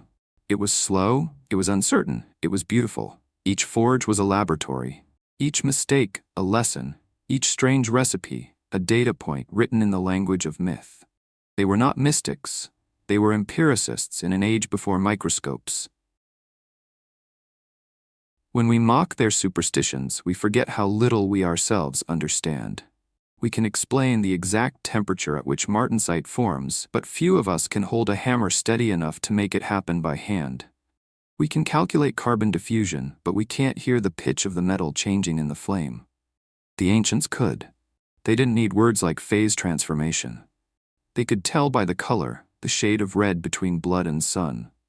By the sound, the hiss that meant it lived or died. By smell, the sweet tang of iron just before it hardens. They didn't read equations, they read the fire. That is the secret of alchemy that worked. It wasn't about defying nature. It was about cooperating with her, following her signs until they became part of your instinct. Their laboratories were smoky, their manuscripts poetic, their knowledge incomplete, and yet they achieved wonders that we still marvel at today. They did it not with formulas, but with faith, faith in observation, in patience, in the dialogue between human and element. Perhaps that's why their steel, their glass, their pigments still survive, while much of our plastic modernity will not, because theirs was not merely material craft, it was relationship, and relationships, like tempered blades, endure. If you hold an ancient blade under the light, you'll notice something strange. It isn't flawless, its surface bears tiny ripples, faint lines like rivers running through stone. It's not mirror bright, it's dark, patient, alive. And yet, 800 years later, it still holds its edge. We call that durability. But perhaps what we're really seeing is acceptance. Every imperfection in that metal, every inclusion of slag, every uneven grain, tells a story. They are not mistakes, they are memories. Proof that the iron once lived in the chaos of fire and survived. When the blacksmith struck it, folded it, quenched it, the metal changed, but never completely. It kept traces of what it had been. It kept scars. And those scars became its strength. Because what endures is not what avoids damage. It is what learns to live with it. Modern minds worship perfection. We sand our creations smooth. We polish away the marks of labor. We hide the irregularities. But the ancients knew something deeper. That perfection is a fragile illusion. It can only exist in things that have never been tested. A flawless sword breaks at the first strike. A flawless person collapses at the first failure. It is the flaws that teach us to bend instead of shatter. Imperfection is not weakness. It is memory encoded as resilience. Every layer in a Damascus blade, every bubble of slag in old iron, every darkened patina that protects it from rust, these are lessons in endurance. They remind us that what is tested becomes tempered. What is scarred becomes stronger. What has suffered learns to survive. The blacksmith understood this instinctively. He never sought purity. He sought balance. Too much fire and the metal burns. Too little and it never transforms. Too soft and it's useless. Too hard and it breaks. Perfection lives in that middle space, the fragile harmony between strength and surrender. We have forgotten this, not just in our tools, but in ourselves. We live in a world that fears imperfection. We hide our rust. We discard what is cracked instead of mending it. We choose what shines, not what lasts. But the old iron, the true iron, still whispers the opposite. Its voice says, "Do not fear your scars. They are proof that you've endured the fire." Look closer at the ancient forge, and you'll see the metaphor for everything we've lost. The slag that protected the iron was useless by itself. The impurities that made it strong were once seen as flaws. But together, they created permanence. The same is true of us. Our contradictions, strength and tenderness, logic and emotion, fear and faith, are not mistakes. They are our metallurgy. Without them, we'd crumble. We are, each of us, composite beings, hammered, folded, hardened by time. And like the old iron, we carry within us both fragility and fire. The ancients didn't chase flawlessness. They sought truth. They wanted things to work, to last, to serve, to be alive. Their iron didn't gleam under the sun, it breathed under the rain. Perhaps that is what makes it so haunting to look at today. It feels more human than anything we make now. Because it is. It was born in uncertainty, shaped by imperfection, kept alive by care. And that is the secret of endurance. Not to avoid change, but to become stronger because of it. Every culture once understood this in its own way. The Japanese called it wabi-sabi, the beauty of imperfection. The Norse called it word, the acceptance of one's fate woven through time. The Greeks called it pathemathos, learning through suffering. And the blacksmith, he didn't call it anything. He just lived it. His hammer didn't chase perfection. It chased understanding. Each imperfection in his iron was an opportunity, a place to learn, to listen, to adjust. He worked not against the flaws, but with them. And that's why his work still stands, while ours crumbles. When we look at ancient iron that refuses to rust, we see chemistry. But what we're really seeing is philosophy in solid form. A belief that patience outlasts speed, that imperfection, guided by care, becomes beauty. We've forgotten how to live by that belief. We build faster, polish harder, discard sooner. We create the illusion of strength, without the foundation of resilience. But true endurance is never instant. It is forged in fire, in failure, in time. The next time you see a rusted fence, a chipped blade, or an old hand tool left behind by your grandfather, don't see decay. See a story, because what you're holding is not a broken thing, it's a survivor. It has done what most modern things can't. It has lived long enough to remember. That is the real gift of imperfection. It gives things a memory, and memory, in the end, is what keeps them alive. If the forge teaches us anything, it's that we are all iron in the making. Life hammers us, bends us, tempers us. Sometimes we burn too hot, sometimes we cool too quickly. But every trial leaves its mark, and every mark adds to our pattern. The goal is not to stay flawless, it is to stay true. Because truth, like old iron, does not fear the passage of time. So if there's wisdom to take from those ancient smiths, it is this: become the metal that remembers the fire, not the one that avoids it. Learn to bend, not break, to darken with dignity, not to shine briefly and disappear. Let your imperfections tell your story, not erase it. For both iron and man, the same law holds true. What survives is not the purest, but the most patient. If this story made you pause, even for a moment, let it remind you of what we've forgotten. That the most enduring things in our world are never the most perfect ones. They are the ones built with care, with time, and with soul. So when you choose what to build, what to buy, what to believe in, choose what lasts. Choose the things that carry memory. Choose the hands that make, not the machines that replace. Because every time we honor imperfection, we keep alive the ancient fire that once made us human. There was a time when humanity could speak with fire, not with words, but with breath, not with commands, but with understanding. The first blacksmiths, the first potters, the first wanderers who crouched before the glow of flame, they didn't just see heat, they saw a living intelligence. Because fire was the first teacher. It was the first mirror that showed us what creation truly costs. In that trembling light, mankind learned everything. We learned to cook, to shape, to melt, to forge, to survive. Every spark was a syllable in a language older than speech, and every time the fire flickered, it seemed to answer.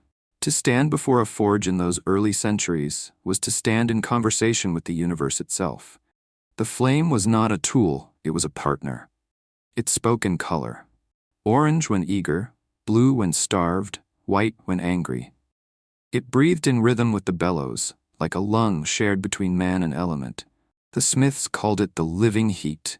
They treated it not as energy, but as a spirit that had to be curded, not conquered. When the blacksmith worked, he didn't force the fire, he listened to it. He could tell by the shimmer of the air when the iron was ready. He knew by instinct the difference between a flame that nurtured and a flame that devoured. He didn't need thermometers or timers. He had his eyes, his ears, his heart. This was the dialogue with fire. It wasn't science, it wasn't religion, it was relationship. But somewhere along the road to progress, that relationship broke. We built furnaces that no longer breathed, only burned. Engines that turned combustion into numbers. Reactors that treated flame as data. Pressure, temperature, efficiency. The flame no longer needed us, and we no longer needed it. We replaced the forge's song with the hum of automation. The dialogue fell silent.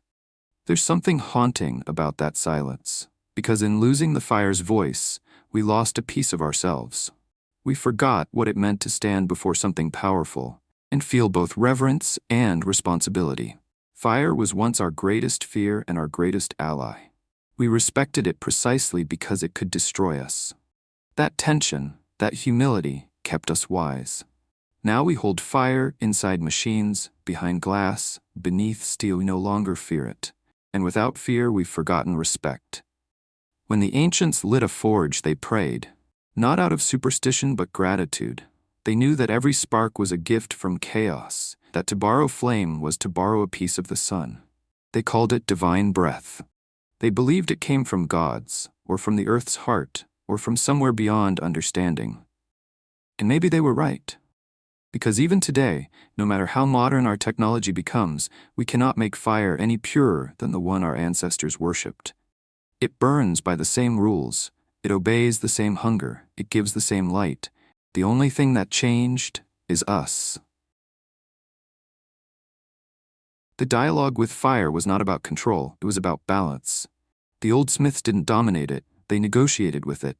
They gave it air when it weakened, they fed it slowly, respectfully. And when they struck metal from its glow, they thanked it. Each tool that left the forge was a truce between creation and destruction. The fire agreed not to consume what it had helped to shape. That was the secret covenant of craft. Modern industry doesn't make covenants. It extracts, processes, and moves on. We treat fire like a machine, not a mystery. And in doing so, we've lost the ability to feel its character. The medieval blacksmith knew the fire's moods better than he knew his own. He could smell when it turned acidic, sense when the charcoal had grown too old.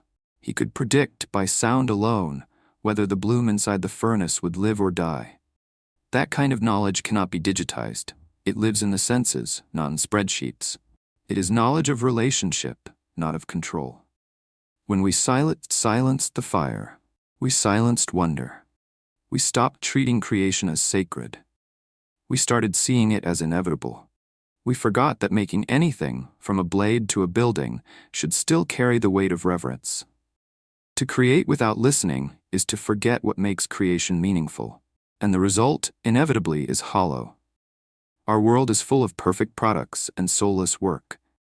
We've built skyscrapers that rust in decades and tools that die before their makers, not because our materials are weak, but because our connection to them is. The fire has always been a mirror. It reflects whatever we bring to it. Patience makes it gentle. Arrogance makes it wild. The forge's flame does not change, we do. The blacksmith once stood in humility before it.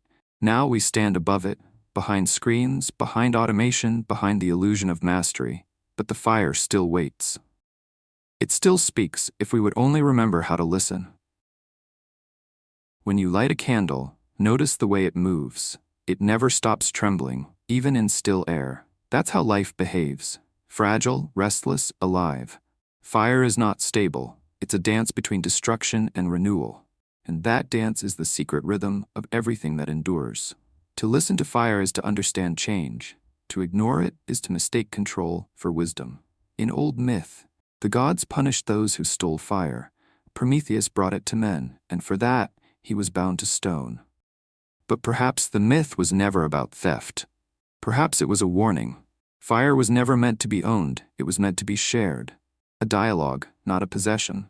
And when that dialogue ends, when we stop speaking the language of creation, we begin to rust inside like forgotten iron. The medieval smiths would never have called themselves philosophers, but they lived by a truth most philosophers only write about, that creation requires listening, that every act of making demands humility before the elements, that no fire, no matter how tamed, is ever truly yours.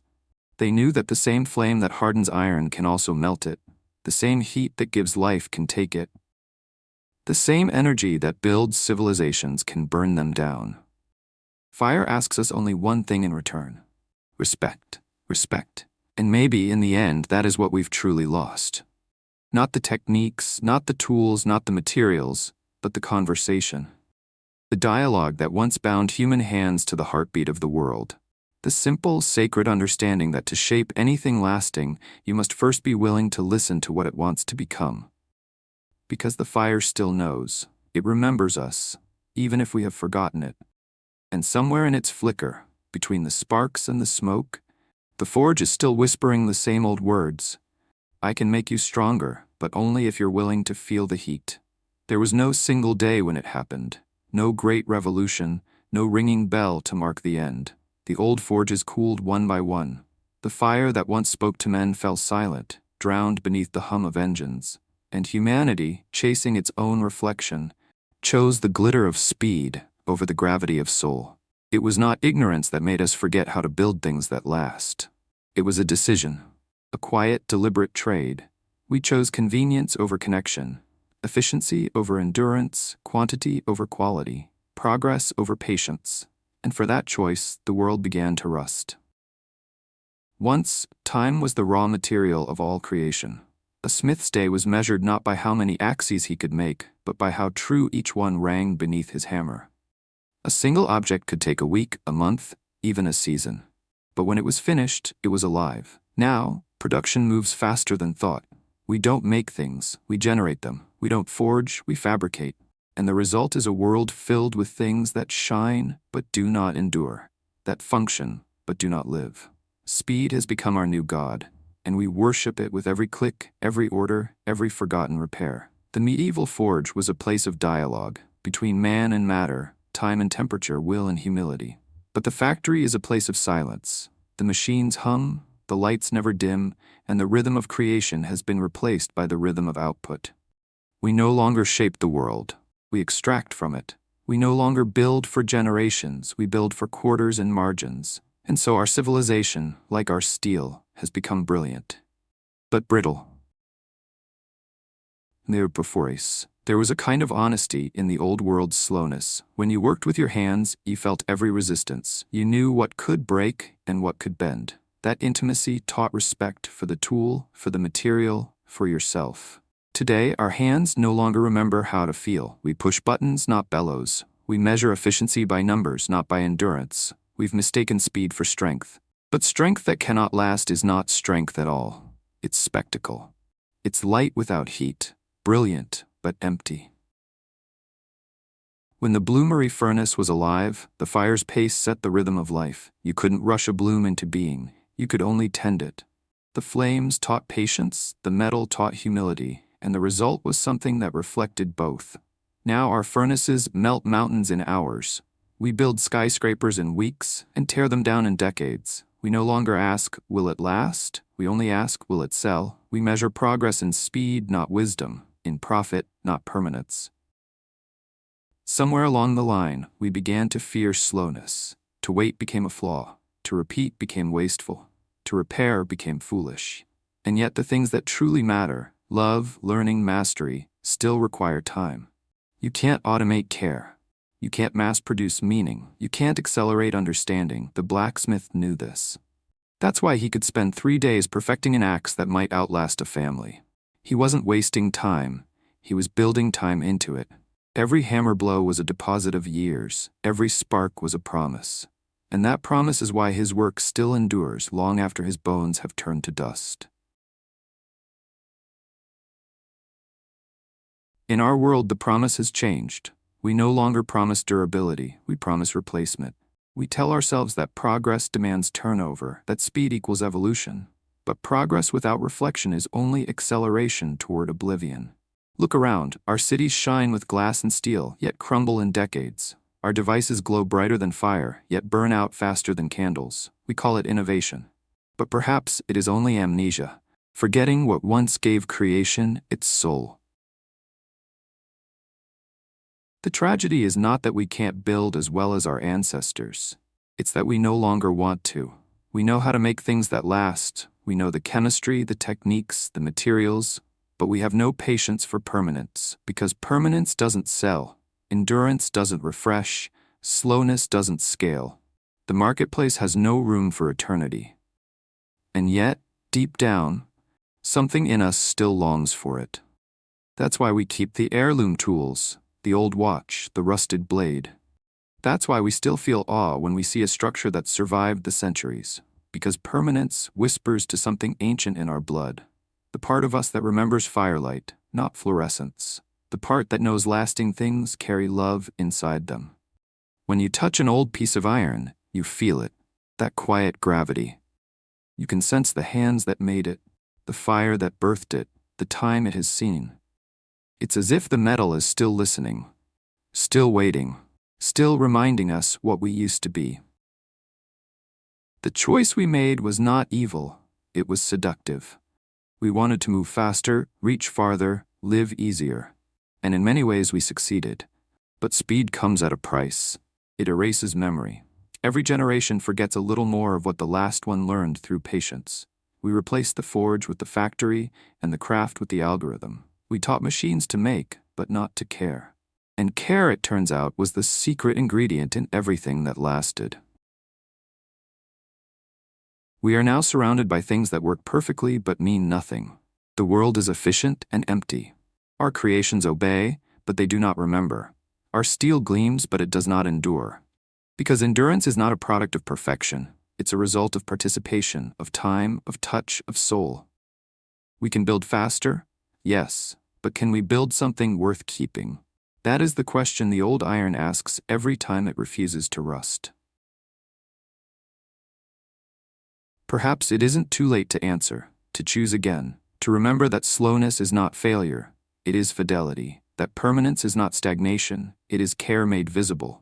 We can still decide that speed will no longer be our god, that we will build things that last, not just things that sell, that our hands will remember what it means to listen to the fire.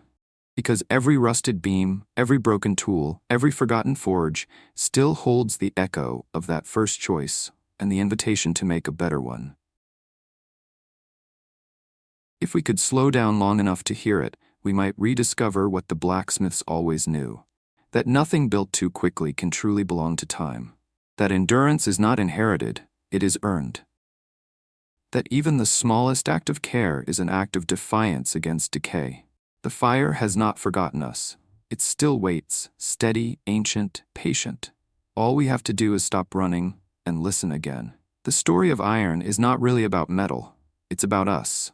Every forge that cooled, every blade that survived the centuries, every tool that outlived its maker, all of them whisper the same truth. That endurance was once an act of love. For thousands of years, humans stood before fire and listened. We watched stone bleed into metal and metal turn into memory. We built things that carried our breath long after we were gone. And for a time, it seemed we had learned the secret of permanence. But somewhere along the road to progress, we forgot. We learned to build faster, but not wiser. We learned to measure efficiency, but not meaning. We learned to polish steel until it gleamed, and in doing so, erased its soul. The blacksmith's forge has fallen silent. The flame that once glowed like a heartbeat in every village is now trapped inside engines, screens, and machines that burn without feeling. Yet even now, beneath the noise of our modern world, that old rhythm still echoes, the hammer, the fire, the breath. It is buried in our DNA, in the memory of our hands, in the quiet hunger of our hearts to make something that lasts. The ancients didn't have words like thermodynamics, microstructure, or carbon content, but they had something greater: patience, respect, and wonder. They didn't chase perfection, they sought harmony. They didn't command the fire, they conversed with it. And the things they made endured not because they were flawless, but because they were loved. Their iron carried fingerprints, stories, and songs. Our steel carries serial numbers. We call this progress. But perhaps progress without memory is only motion, movement, without meaning. There is a sadness in realizing how much we've lost. We have tools that can split atoms but not repair themselves. Machines that can calculate everything but remember nothing. We know more about matter than ever before. And yet we understand less about creation than the blacksmith with his bare hands. He at least knew that fire was sacred, that everything we make comes at a cost, of fuel, of time, of life. He didn't waste heat or words. He simply listened, and in that listening he found mastery. We, who claim to have mastered the world, can no longer hear its heartbeat. Still, the iron remembers. Deep in the ground, beneath rust and ruin, lie artifacts that refuse to die. Their edges dulled, their surfaces darkened, but their cores still sound. They were not built for a market, they were built for memory. Each one carries the ghost of a hand, a moment, a promise, that something born of patience could outlast impatience, that something forged in imperfection could defy decay. They are not relics of the past. They are messages, written in metal, addressed to us, and they say, we lasted because someone cared. When a modern tool rusts, we throw it away. When an ancient tool rusted, someone cleaned it, oiled it, restored it, because in their world, a tool was not disposable, it was alive. They believed that what we create reflects what we are. A rushed hand makes a fragile thing. A patient hand makes a lasting one. That was the moral hidden in every hammer blow. And now, as we stand surrounded by the wreckage of our own speed, perhaps it's time to ask ourselves, what are we making? And will any of it remember us? We are the first civilization to produce more objects in a decade than the ancients did in a millennium. And yet, we are also the first whose creations will vanish before our grandchildren's eyes. Plastic will crumble, steel will corrode, glass will shatter, but the iron of the ancients will still be there, dark, breathing, unbroken. Not because they had better science, but because they had better souls. They made things to belong to the world, not to fight against it. They built for continuity, not consumption. They understood that the true measure of progress is not how quickly we can build, but how long our creations can stand without us. Maybe the lesson of iron is not about metallurgy at all.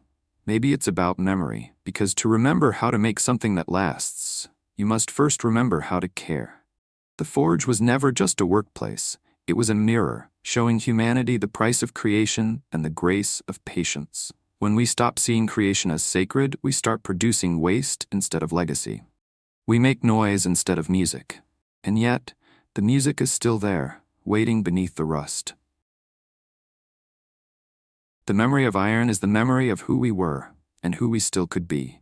It reminds us that imperfection is not failure, but fingerprint. That endurance is not luck, but love made visible. That nothing true is ever made quickly. Perhaps the forge has not died. Perhaps it is only waiting for us to slow down, to remember, to care again. Because fire, for all its power, never forgets its first friend. So here's the challenge. To everyone who builds, who writes, who creates, who dreams, bring back the patience, bring back the care, bring back the soul. Make something, anything, that deserves to be remembered. A tool, a story, a song, a life. Let it carry your fingerprints. Let it bear your imperfection. Let it endure. Because every choice you make, every act of creation, however small, is a vote for what kind of world we leave behind. You can build fast, or you can build forever. The fire is still waiting. It always has been. All you have to do is remember.